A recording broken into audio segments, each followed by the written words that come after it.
Well, I've just arrived at one of the Israeli military's positions inside of Gaza along that yellow demarcation line. And you can see around me, the first thing that you notice when you arrive here is the enormous amount of destruction all across Gaza. We are in Gaza City's Shujaiya neighborhood, or what remains of that neighborhood. And we're told that that yellow demarcation line is somewhere along here, near some of these last few remaining buildings. But the fact that it's so difficult for us to even distinguish where that yellow line might be, even from this elevated vantage point, speaks to the challenges on the ground for ordinary Palestinians as well. We know that we've spoken with Palestinians inside of Gaza who have said that they simply don't know sometimes where that yellow demarcation line is. The Israeli military has begun to put down concrete blocks colored in yellow in order to try and show Palestinians where that yellow demarcation line is. But for now, that remains an effort and not something that's actually completed on the ground.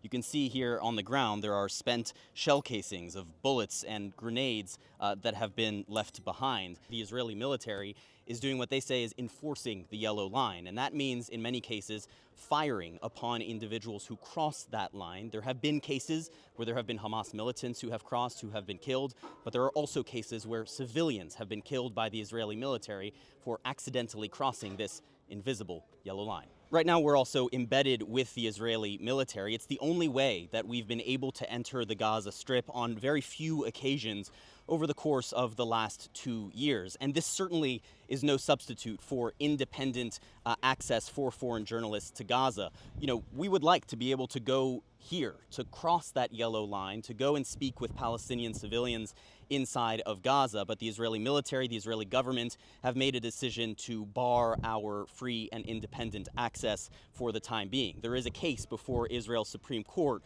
where we journalists have been pressing for that independent access.